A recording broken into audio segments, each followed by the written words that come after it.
guys? This is Anthony Anthem, aka Black Fabio, aka the Midnight Marauder, aka Spud McKenzie, aka I'm just kidding. I'm just kidding. But we do have a special guest today. Would you like to state your name, kind sir?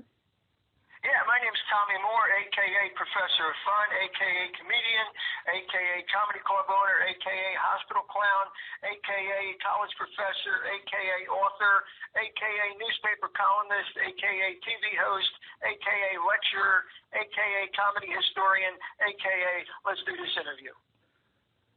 A.k.a. I think he just out a.k.a. me on my own show. This is the first. You out AKA'd me. That's the first time that's happened. I had to figure out how to reclaim my title later. I can see why you're a king. Okay. So, first of all, Tommy, thank you for having me on. This will be fun. Tommy, I'm excited to have you on. Of course, our mutual contact kind of put us together, and I was excited when he told me about you. He was telling me, like, you're a pro at comedy. Like, you're just, like, all around, like, good at the art itself, from what he told me. I've been doing this for over 40 years, so I better be good by now. 40 years? How old were you when you started? 40 years. Well, I mean, I've been making people laugh since I'm a kid. I was a class clown. I always got in trouble in school for being funny. I could never be straight with anybody. I mean, the teacher would say things like, you know, if you had 50 apples in one hand and 50 apples in the other hand, what would you have? I said, very big hands. I always got in trouble like that. You know what I mean? She would say, if you have $5 and you asked your father for $5, what would you have? I said, $5. She said, you don't know your arithmetic. I said, you don't know my father. I would get in trouble. She would say, you have to read books. Do you know that Abraham Lincoln walked 5 miles a day just to borrow a book? I said, yeah, now on his birthday, they closed the libraries. So I always got in trouble. I always got in trouble. I mean, but technically you weren't wrong. Am I? I mean, you got her on a technicality. I just don't think she liked being outsmarted, sir. There you go. Touche, sir. Sound like you were a pretty wise kid. Yeah. Well, see, you had to either fight or be funny in my neighborhood. I come from Philadelphia, West Philadelphia. It was a rough neighborhood. Oh, you're from West Philly? West Philly, born and raised, yes, sir. West Philly in the 50s was rough. It's even rougher now. But it was when I was a kid, half the people in my neighborhood were juvenile delinquents, and the other half were adult delinquents. Okay, so I mean it was rough. It was you would hear things on the corner. Guys would talk. One would say, "Ain't it a shame what happened to Al?" The guy said, "Shut up. It ain't till tomorrow." Wow. You know, it was a rough neighborhood. I mean, I remember a woman in a restaurant once saying to her husband, ooh, the guy next to me has a gun under his jacket. And the husband said, so do half the people in here. Finish your soup. You know, it was a rough neighborhood. I mean, I started in the real nightclubs before there were comedy clubs. These were nightclubs, you know, with crystal chandeliers and bands in tuxedos. And they were run by guys who think like mafia, you know, Godfather type. I mean, these are places where they had statues with the arms broken, and it wasn't even the Venus de Milo. Just the owner broke the arms as a threat to the customers. Oh, wow. Yeah, and remember the words of Venus de Milo, who said to her mother, no, I can't call. I can't pick up a phone. Wow. You know, I worked all those clubs. Serious story. I worked one club, and it was me and a band, and the band would do 40, and I would do 20, and we did 3 shows a night. And a customer with no neck and a suit made out of chrome and a pinky ring came up to me and said, I want you to tell the band to play these 3 songs. They all talk like that, like there's something wrong with the throat. I want you to tell them to play Stagger Lee and Mac the Knife and Bad Bad Leroy Brown. And I realized in all of these songs, somebody gets killed. Wow. So it's like, you know, we're not going to do our felony medley for you dining pleasure. You know?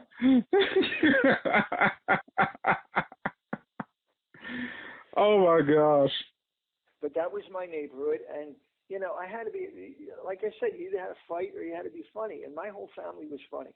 I'll tell you a story. I had an Uncle Snaz. That was his nickname, Snaz. He was the funniest man in the world. He was funnier than any 10 comedians put together. They wouldn't allow him to go to funerals because he made people laugh and you couldn't mourn. Oh, gosh. This is a true story. My uncle's brother, Jimmy, he was an inveterate gambler. He would gamble on anything.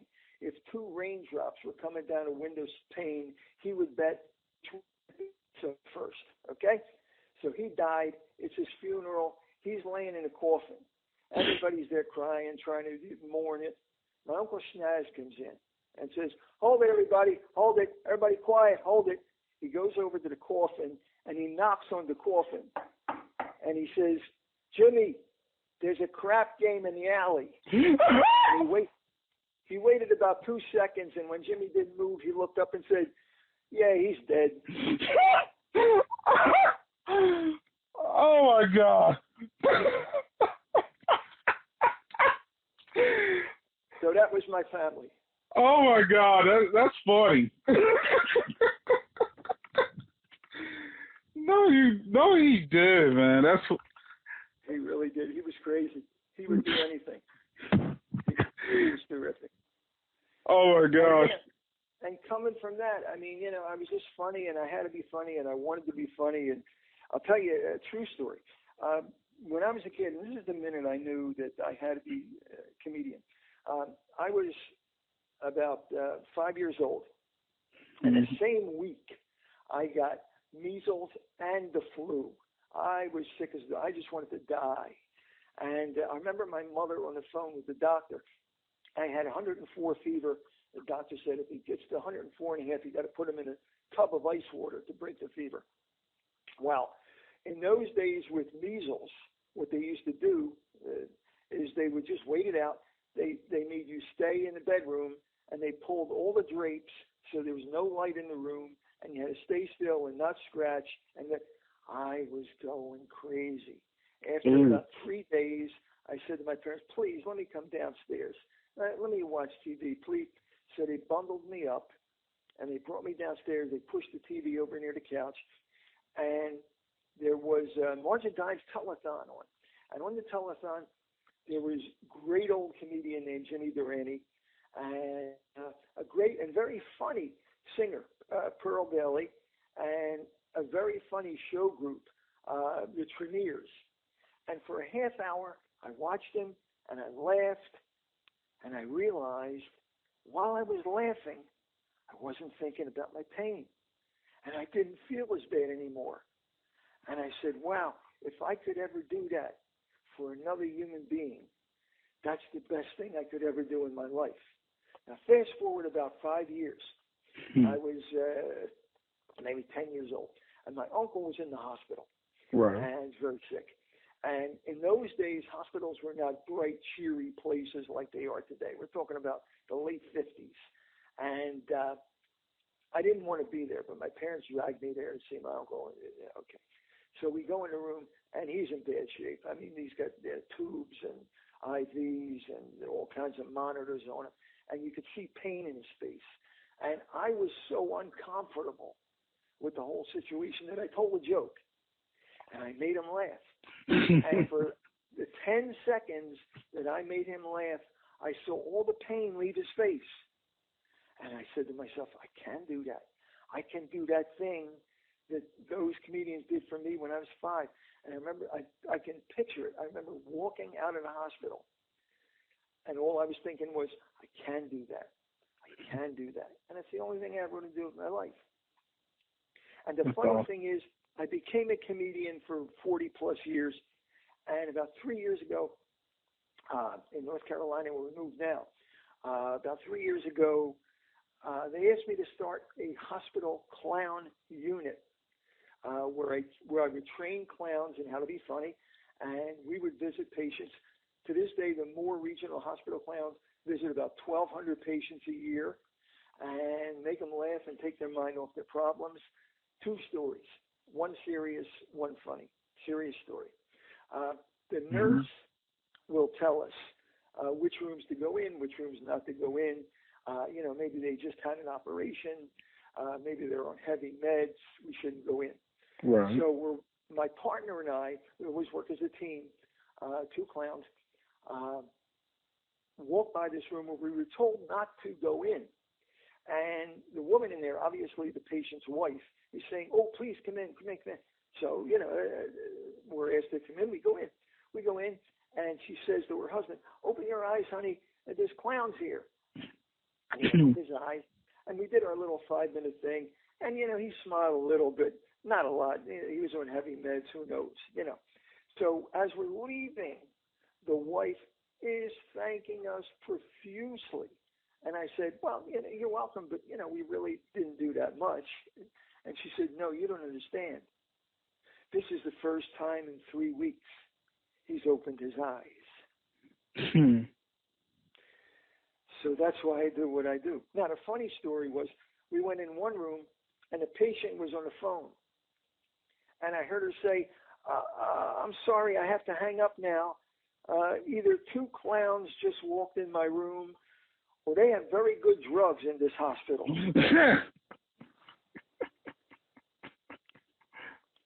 Well, so now I'm a hospital clown. But I was a comedian, still do comedy. I was a comedian for over 40 years. And it's the best job in the world. I mean, think about it. You're at a party every night. You only work for an hour. You're the center of attention. You make people laugh. You make them happy. They applaud. And then they pay you. nothing wrong with that. Doesn't get any better than that, Plus, there's no heavy lifting. I like that part. Hey, that sounds like if you found, what's the best way to say it? You found something that makes you happy, and you have I feel like you have this essence of, you know what, if it's not broke, don't fix it. And the fact that you made a career out of your childhood dream, that's something awe-inspiring right there. Yeah, and I was very lucky. I'll tell you a quick story. One of the first shows I ever did, I was about 19 years old, and they asked me to do a show in South Philadelphia, Trinity Lutheran Church, 18th and Wolf, and they asked me. It was a Christmas show, so they asked me to do Christmas jokes. So I sat down and I wrote about 20 Christmas jokes, and I did them, and it was good, and we had fun, and it was one of the first shows I ever did. As a stand-up comedian, I had done a lot of other stuff. When I was like 6 or 7, I was doing puppet shows at kids' birthday parties for $5. By the time I was 12, I was doing magic shows at kids' birthdays. Oh wow! For like $15. But this was the first stand-up comedy show I did. And Trinity Lutheran Church, I did all Christmas jokes, and I remember saying to myself, I wrote Christmas jokes, and I'm not going to be able to use these except like once a year for the rest of my life. So something told me to send them into Mad Magazine, which was a very big comedy magazine when I was a kid. And I sent the Christmas jokes into Mad Magazine, and they did a 2-page spread on it called Christmas Is, with my Christmas jokes, illustrated by Paul Coker, and they sent me a check for $600. Now, when you're, a 19-year-old kid, $600 is a lot of money. And I just said to myself, it just goes to show when you do something for God and for the church, He pays you back somehow. Sounds like He did for you. There you go. So, let me ask you. Ask away. What do you want to know? Oh, no, I got quite a few things I want to know. So, Okay, so if you could say, because I already know your uncle was your comedic inspiration, would you say? Yeah, and then all the other comedians that were on TV, because in my day, there were a lot of variety shows on TV. There was the Ed Sullivan Show, there was Hollywood Palace, there was Merv Griffin, Mike Douglas, Steve Allen, Johnny Carson, and they all had comedians every night, and I watched them every night. And the funny thing is, shows like that were variety shows.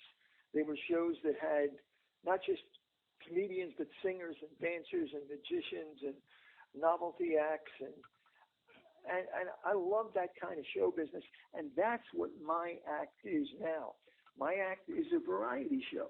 In my act, I do jokes and stories and one-liners. I do props. I do costumes. I do puppets. I do improv. I do comedy magic, which means the tricks don't work, but they're funny. I do sing along. I do audience participation. And my theory is, if you don't like what I'm doing right now, wait 3 minutes. I'll be doing something completely different. That's what I can do. I mean, a lot of comedians today just kind of stand and talk. If you remember when you were a kid in school, they used to say show and tell. A lot of comedians today just do a tell. I do a show. I do visual. I do slapstick. I do a little bit of everything. You're kind of an illustrator. Yeah. It's like, not only am I the author of my book, I'm also the illustrator. I can dig that. There you go. Yeah, and I wrote 3 books about comedy, too. One's called Happiness from the Great Comedians. One's called Joke Telling 101. And one's called Comedians Telling Tales Out of School. And you can get them all on Amazon and Kindle. And they were just fun to write because they were my experience in comedy and my experience meeting, knowing, and performing with some of the great old comedians. And, you sound like a young guy. I'm going to take a guess. Maybe you're 25, 30? I will be 30 this year. There you go. I was pretty close. All right. Pick anything from the top shelf. There were a lot of guys your age or younger who, no fault of your own, may not know the older comedians.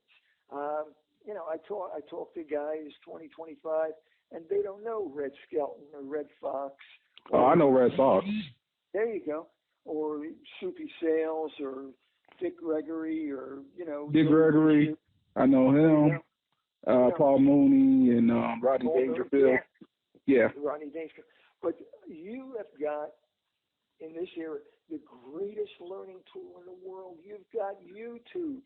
You can look at old videos of these old comedians, who you may never have seen first time around. People like Jack Benny and George Burns and Alan King, Amsterdam, Henny Youngman. You can look them up and you can see what they did. And YouTube is just the greatest tool in the world for a young comedian who wants to see what went on before him. True. Very true. Like, I'm not going to lie, my generation, it's a lot easier to access things. It used to be you got to be there. That's right. You got to be there. Like some of these comedians, I listen to a lot of comedians' podcasts and everything.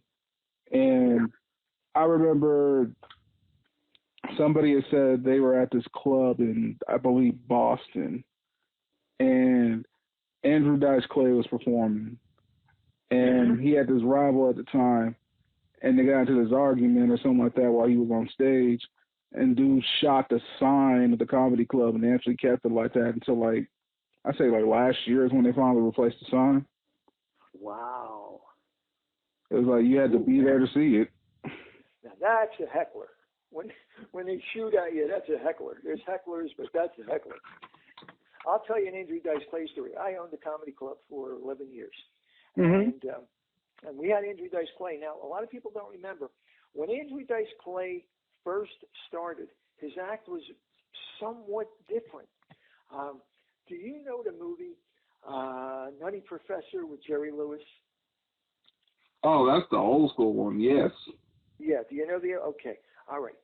Andrew Dice Clay would go on stage dressed as a nerd with glasses broken with tape and with pencils in his pocket and a pocket protector.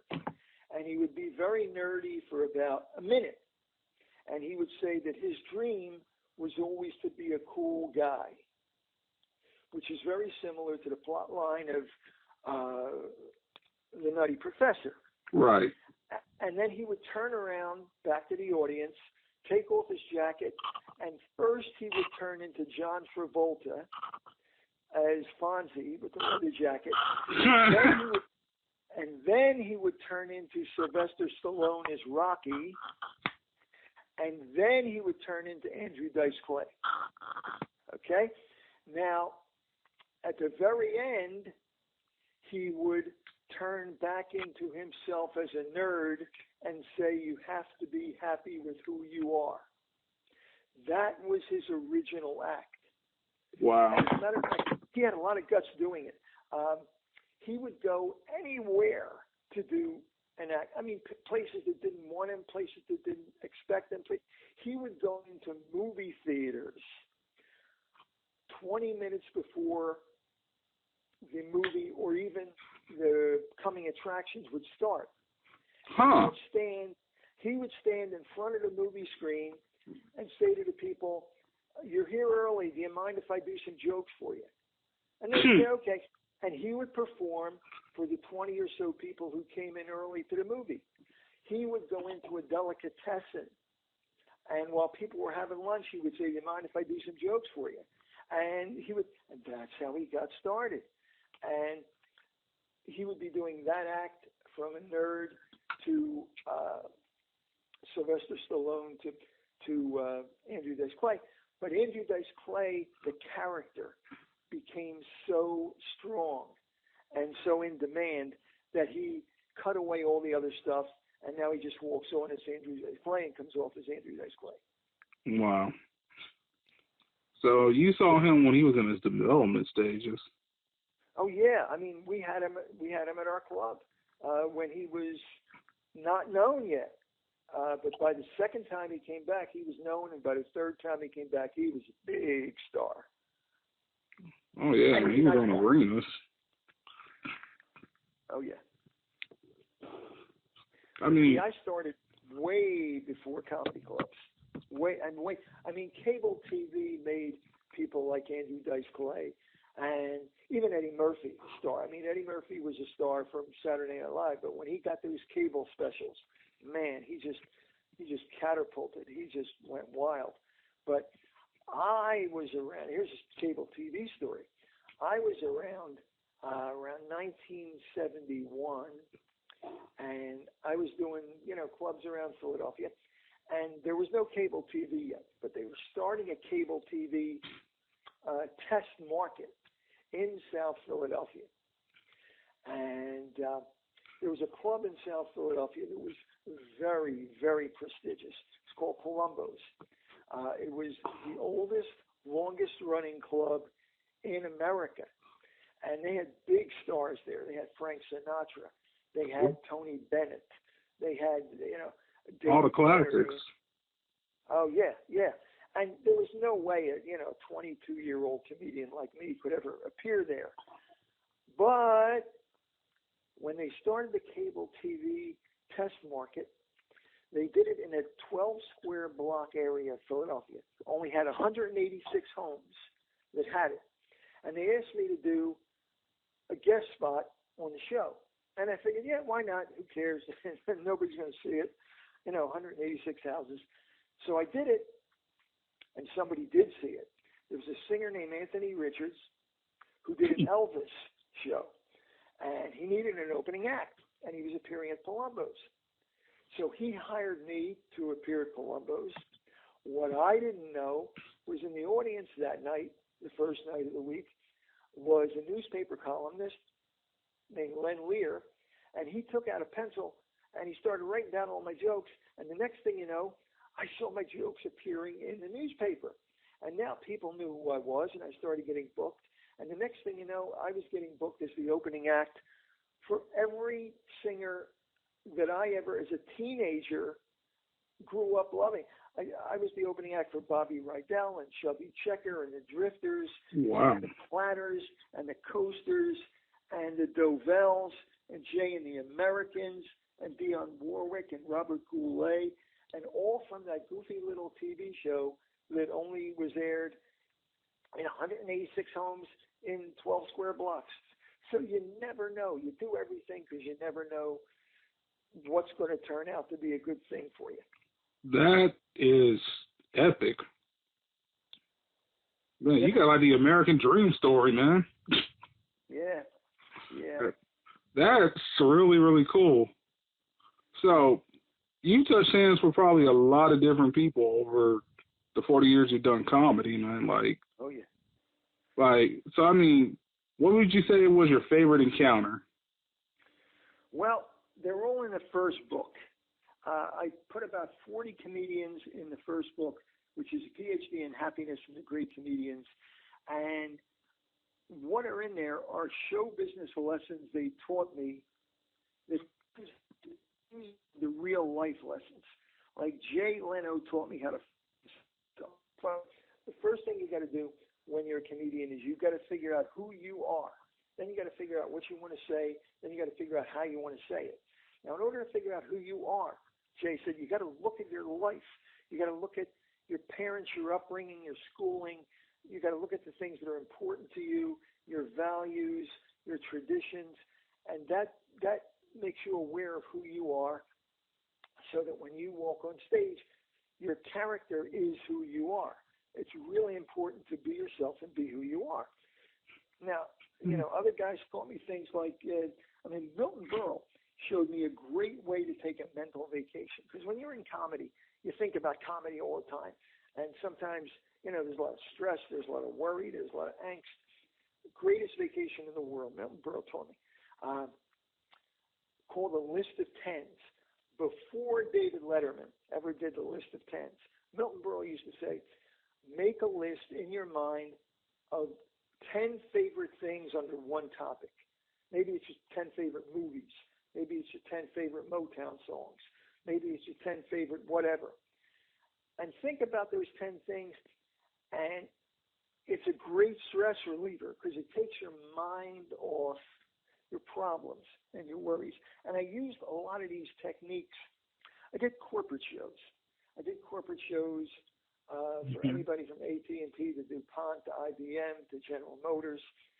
And I would go in and I would teach these people to just loosen up and lighten up and laugh.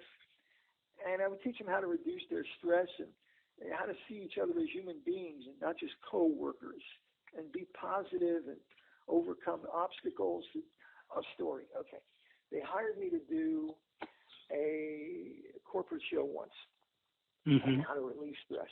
And I was supposed to be the last thing of the day. But after the lunch meeting, the CEO came over to me and said, "Can you do it right now?" I said, "Okay," And I went on and cold in the beginning. But after about 5 minutes, they were laughing. And at the end, I had them hugging each other and, totally de-stressed. And I walked off, and the CEO said, "I didn't tell you this. Uh-oh. But you were walking into an ambush. The reason I put you on first is because in the morning session, an argument broke out, and everybody was at each other's throats. And I knew they were all in a bad mood. And I knew that if I didn't get them in a good mood, the day would be a waste of time. So you went out there and you put them in a good mood, and I can't pay you enough." And he literally gave me a bonus.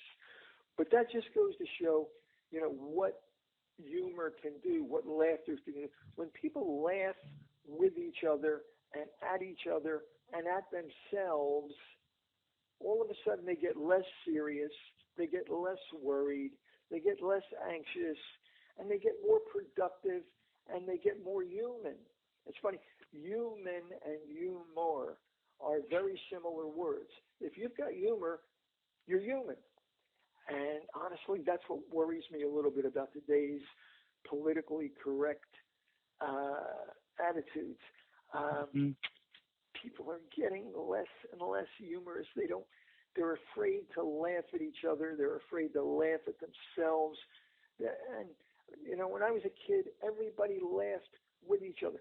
There was a comedian in Philadelphia named Cozy Morley. He was a local comedian, as I was. I stayed a local comedian for 35 of the 40 years because in Philadelphia, there were 22 comedy clubs within a half hour of my house.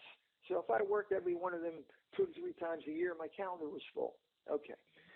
Cozy Morley was a local comedian, and he had a comedy club called the Club Avalon in Woburn, New Jersey. And he was open 3 months a year, and he seated 1,200 people a night. And most of what he did was well-meaning ethnic jokes: Italian, Irish, Jewish, Black, Polish, Greek. And that audience was very ethnically mixed. Again, Italian, Irish, Jewish, Polish, Black, Greek. And I used to see people just laugh with each other and laugh at each other and have fun with each other because we all do stupid things. We all do funny things. But somehow today people have gotten very easily offended. They've gotten very serious, and it's worrisome because when you can't laugh with other people, and especially when you can't laugh at yourself, you're in trouble. Oh, yeah. I will say, like, in my generation with comedy right now, it's kind of a catch-22. There's some comedians, like, that are like, forget it, I don't really care what climate we're in. If it's a joke, it's a joke, it's funny. Even if I got to give, like, a disclaimer, hey, you might get offended. Like, that's actually been a major topic with a lot of comedians as of late, on what can be said and what cannot, what can be said and what cannot be said. I mean, comedy's always been an art to me. I mean, if we go back to even the 80s with comedy, like we go back to Eddie Murphy's first special, or we go to Richard Pryor, we go to some of these comedians that are beloved in the comedy community. Like, they said stuff that would not fly today. Like, Don Rickles. Don Rickles is a whole good example right there. Yeah. I love Don Rickles, though. Yes. I think Don Rickles is a very funny man. He's one of the old school guys. Like, heck, for even being his age, he still got some chuckles. I got to tell you that. Oh my God. Don Rickles and I did a TV show together, and you know Don Rickles? Oh yeah, God rest his soul. Yeah, I mean, here's how I did a lot of TV shows when I was a young comic. They would have all these morning talk TV shows, and they would bring in a big comedian like a Don Rickles or Joan Rivers or David Brenner, and they were the big star comedians. And then they would bring in a couple of young new comedians, and I was the young new. And so I would do these shows with them, and they taught me a lot. Don Rickles taught me, if nothing, Don Rickles taught me patience. It took Don Rickles over 20 years to be discovered. He was working tiny little clubs in Miami, and all of a sudden, Frank Sinatra's mother, who was a friend with Don Rickles' mother, Frank Sinatra's mother told Frank to go see Don. And Frank Sinatra saw him, and after 20 years of struggling, all of a sudden, boom, he clicked. And he got booked in Las Vegas, and he was all over TV. But it was 20 years worth of struggling. And, Don told me, he said, yeah, I see these young guys in comedy take it right away, and a lot of times they give up, and it's a shame because they're funny, but if they don't make it in a year or two, they give up and they, go get a day job. He said, the important thing is to hang in there until you figure out who you are and until you let people know that you're good. Yeah, a lot of people, patience. A lot of people don't find their voices in comedy for a very long time. Some people are doing it for a decade or more to find their own voices. And As a matter of fact, Flip Wilson was writing a book that never got finished, and one of the tenets in his book was it takes a good 10 years to find your voice. No, Flip is definitely right. Yeah. Wow. So you knew a lot of the comedians, like, Oh, yeah. because I know with the comedian community, a lot of them know each other somewhere down the line. Or like, oh, I know about this guy. I haven't met him yet, but I know about his comedy. Like, y'all know about each other. So, Oh, yeah. you knew a lot of the classics, man. That's... Well, in the golden age of comedy, in the 80s, when comedy clubs were big, we all worked with each other because at one time in the country, there were over 1,200 comedy clubs. 1,200? 1,200, yeah, 1,200, yeah. And you would work all over the country, or you would be a local comedian, and comedians from all over the country would come in and work for you. And we had a comedy club, and, everybody came through our, when they were young, we would be paying $200 a show. And these people turned out to be people like Rosie O'Donnell and Tim Allen and Drew Carey. They became superstars, and we were paying them $200 a show because they were just starting out. I'll tell you a story. One night, a car pulled up in front of our club, and a guy came out and said, can I buy 3 tickets? And I said, I'm sorry, we're sold out. And he says, oh, okay. He goes back to the car. Now, this was around 1987. Wow. He goes back to the car. He comes back. He said, my friend is that if you get us 3 chairs, he'll perform for free. This is in Philadelphia, in a little side street comedy club. Mm-hmm. And I said, who's your friend? And he said, Robin Williams. And we went over to the car, and we looked, and it was Robin Williams. Oh, my gosh. We found 3 chairs. Oh, I would have did the same thing. So we put the 3 chairs up there. Robin was smart enough to know that he couldn't go in the room, because if he went in the room and anybody saw him, he would be a total distraction. The other comedians wouldn't even be able to do their act. So we hid him in a side room. We told the other comedians, instead of doing 15, 30, and 45 minutes each, just do 10 minutes each. So they did 10 minutes each, and then the MC went on and said, ladies and gentlemen, every once in a while a big star comes in and wants to do a show for us, and you were lucky tonight because we have Robin Williams. And everybody went, yeah, right.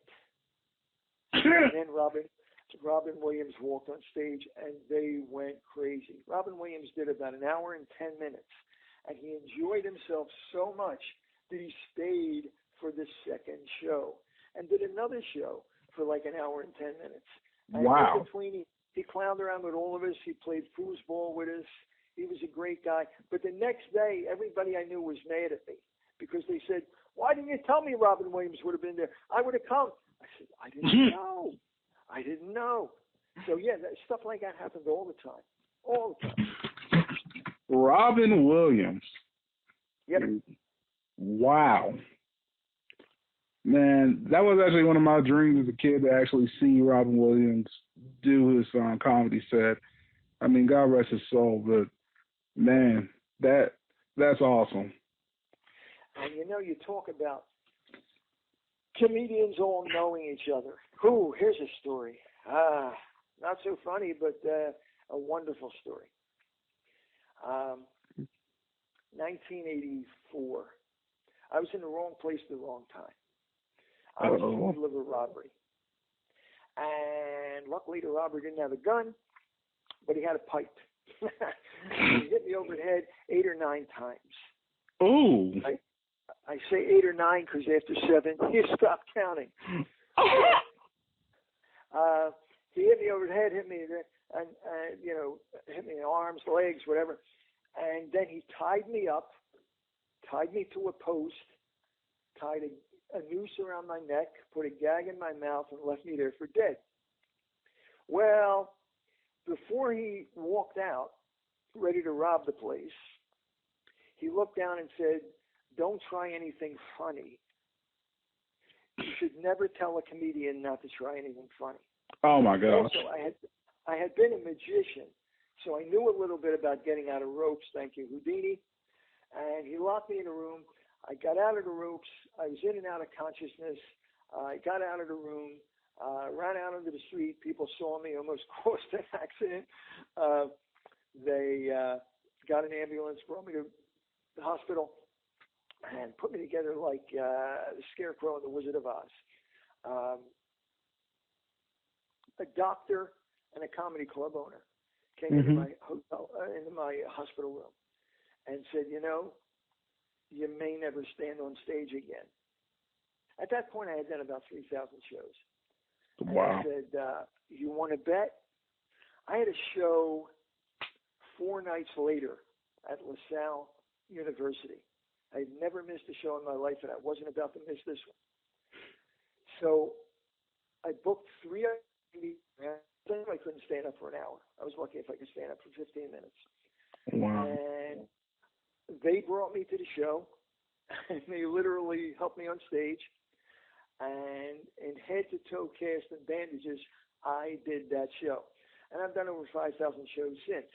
But it just goes to show that when you want to do something, you can do it. But here's what I'm saying about comedians knowing each other.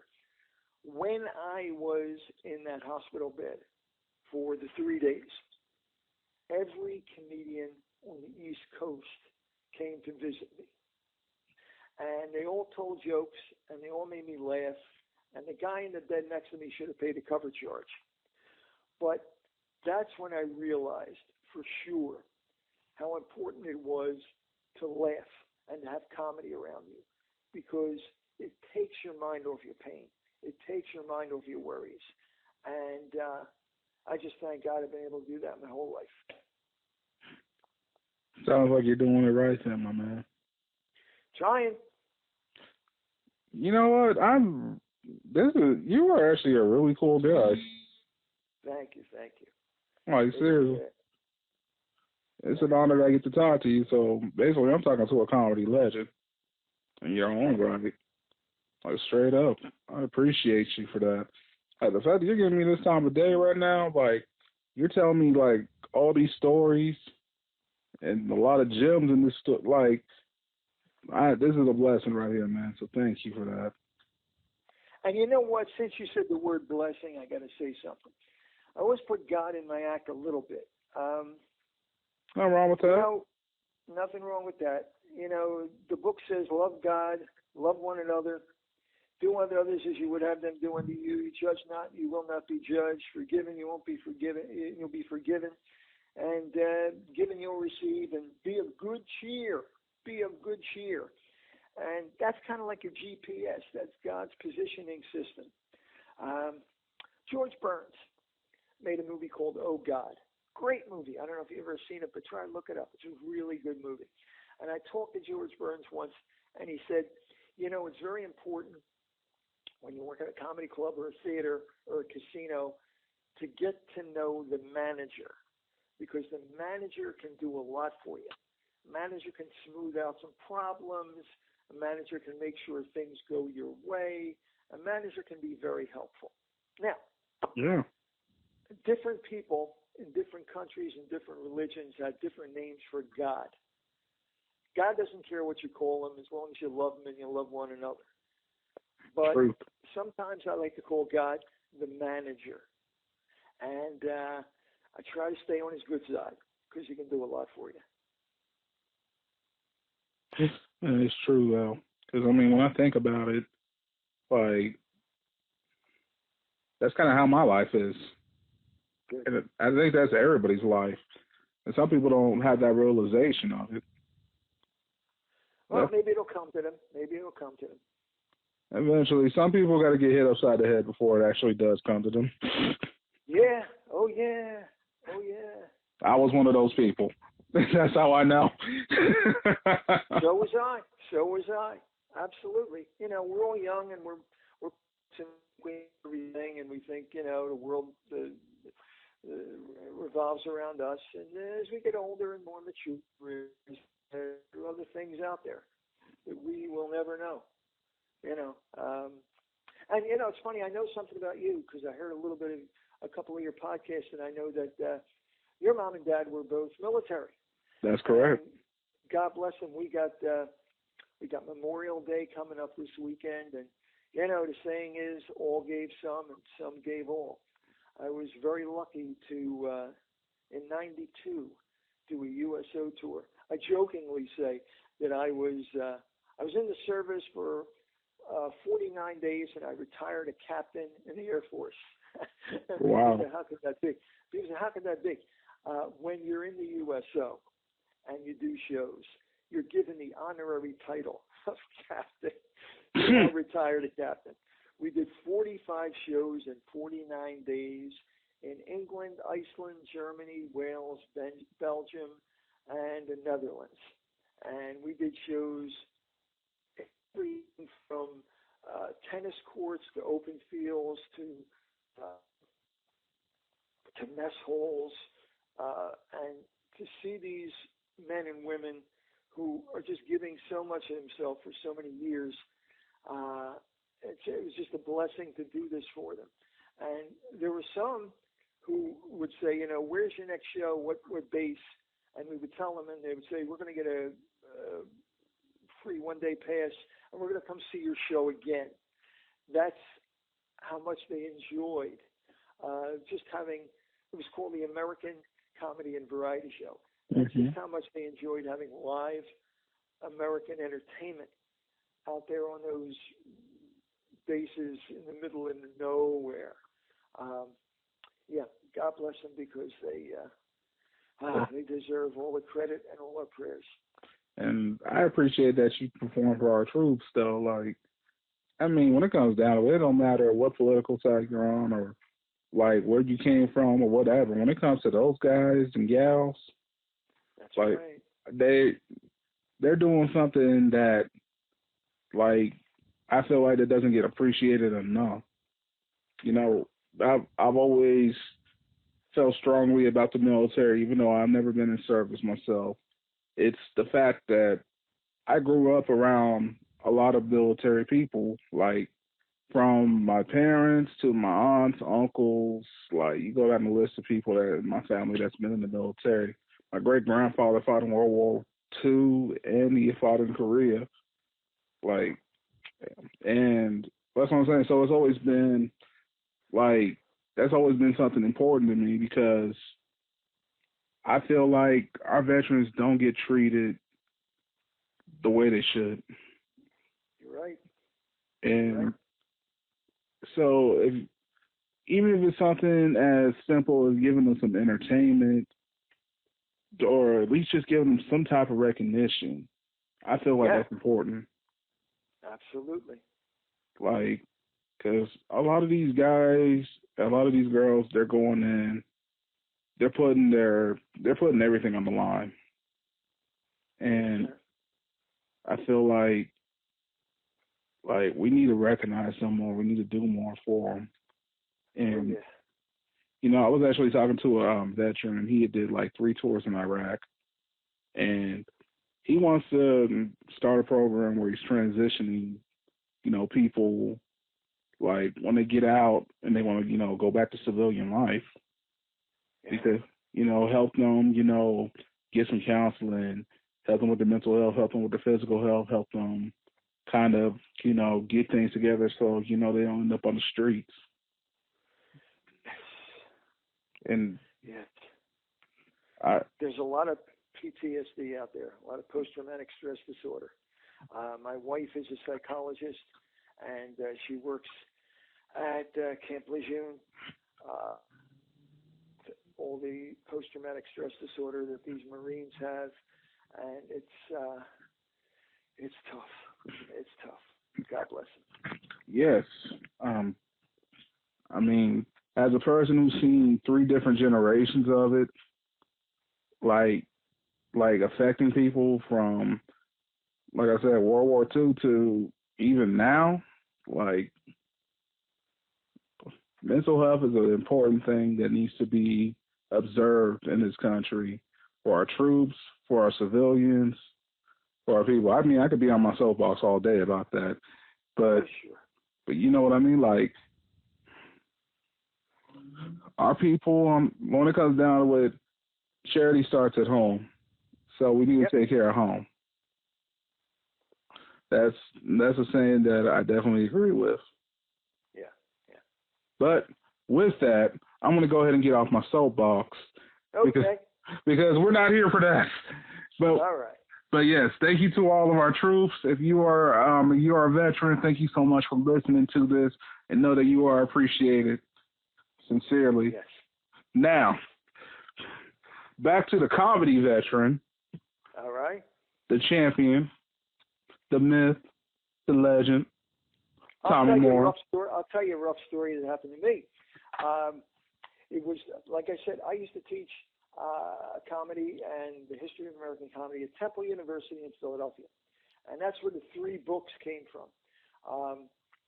Especially the second book, Joke Telling 101, is where I talk about how to tell a joke, how to craft a joke, and a lot of stories about comedians and how they tell jokes and how they perform. But that all came from my Temple University course. Now, the first time they wanted me to teach at Temple University, they didn't realize that the first day of the course was the 1-year anniversary of 9/11. Now, very serious day. In fact, they were even worried that there might be bomb threats in big buildings anywhere in Philadelphia. I said, maybe we shouldn't do a comedy class on that day. It's too serious a day. They said, no, let's try it. You know, we may not get too many people come that day because of the day that it is, but we put it in the catalog and let's do it. Okay. So I go into Temple University, and there are signs everywhere. In case of an emergency, here's the closest emergency exit. And I'm walking down the hallway, and I look in the different classes, and none of them have people, you know, one of them had 2 people, one of them had 3 people, one of them had 7 people. I'm like, oh, man, I wonder if anybody's going to show up for my little comedy class. And as I get closer to it, I can hear a murmur coming from the room, like people. And I walked in, and there were 50 people there. And wow. I said, what? And they said, we just needed to laugh today. And so I did my comedy class, and I showed some comedy tapes. The second week, same room, there were 70 people. There were people sitting on the floor. There were people sitting on the windowsills. And the dean came in and said, we can't have this. You know, it's against the fire code. So he moved us to a bigger room. And the third week, there were 100 people. And they moved us to the bigger room they had in Temple. And I taught that course at Temple, or varying types of courses on comedy, for about 5 years. And over, always the comment was, thank you, because we need to laugh so much. That's true. That's very, very true. You just have a straight-up gift, don't you? Well, I don't know if it's a gift, but I know that it's a gift for me when I hear people laugh, and I knew that I'm putting some good out there. That's the gift to me. I mean, when it comes down to it, though, like, and this is something I've always believed. Like, I feel like God in the universe placed us in different places, in different positions, because they want us to make an impact. And it sounds like to me, you made quite the impact on a lot of people. I tried. I'm still trying. So I think you're doing it. Heck, you made me laugh. Like, and I was kind of having a hard week, and you're already making me feel better, like, about my week. So, yeah, like, I think it's a gift, man, because seriously, like, I'm feeling so much better since I've been having this conversation. This has almost been like live therapy for me. I'm loving the stories. You really inspired me to keep going with this podcast that I've been doing. Oh, do it. Yeah, do it. It's wonderful that people have a chance to be on your show and that you have a chance to interview them. That's terrific. I've really been loving doing this. I get to talk to so many people with different stories, like whether it's, you know, it could be the guy down the street or it could be a gentleman like yourself. Like, I've had some very insightful conversations. Some of them have been funny. Some of them have been sad. Some of them will be the most unforgettable conversation I've ever had in my life. Yeah. And everybody's got a story. Everybody's got a story. If you can find it in them, everybody's got a story. And now I'm talking to a comedy legend. That's funny. It's funny how the world works. I'm serious though, but Mr. Moore, I'm sorry. Tommy. I'm sorry. It's a force of habit. I know you told me this before the podcast. See, I'm already getting in trouble, y'all. I keep on doing this. That's okay. But Tommy, I just want to say, thank you so much for giving me this special hour of time, man. You definitely got to come back. Anytime you need a platform to just talk and you want to share some more stories, because, I mean, seriously, you need to come back. All right. Well, thank you very much for having me. It was fun talking to you, and keep on keeping on, man. Yeah, before you go, let me, do you have anything you want to plug? Do you have any, anything special you're doing right now? Any dates? Well, I got the 3 books, and they're on Amazon and Kindle. The first one's called The PhD in Happiness from the Great Comedians. And what that is comedians who told me show business lessons that transferred very nicely into life lessons and how to make you happy. The second book is called Joke Telling 101, How I Never Let School Interfere with My Comedy Education. Mm-hmm. And it's an educational book that teaches you how to tell a joke. Plus, it gives you about 100 of the best jokes that comedians love to tell each other. Plus, it gives you stories about comedians and their experiences on stage. And the third book is called Comedians Telling Tales Out of School. And it's telling some stories that you may never have heard of, stories that are very, very interesting. So all those 3 books are available on Amazon and Kindle, and I thank you for the opportunity to plug them. Hey, anytime you need to plug anything, you write another book, you decide you want to get back on the circuit, whatever you want to do, this platform is for anybody and everybody, and you're somebody I would love to help in any way. Thank you, Anthony. Sincerely. Well then, ladies and gentlemen, Tommy Moore, a.k.a. the legend, a.k.a. the myth, a.k.a. the greatness, a.k.a. just super awesome, and I appreciate it. So with that, you, sir. Yes, sir. And with that, this is Anthony Anthem, a.k.a. the Midnight Marauder, a.k.a. TV Ready, a.k.a. Radio Ready, a.k.a. the Hotness, a.k.a. the Coldness, because I'm cool like that, a.k.a. we're done today. Thank you, everybody.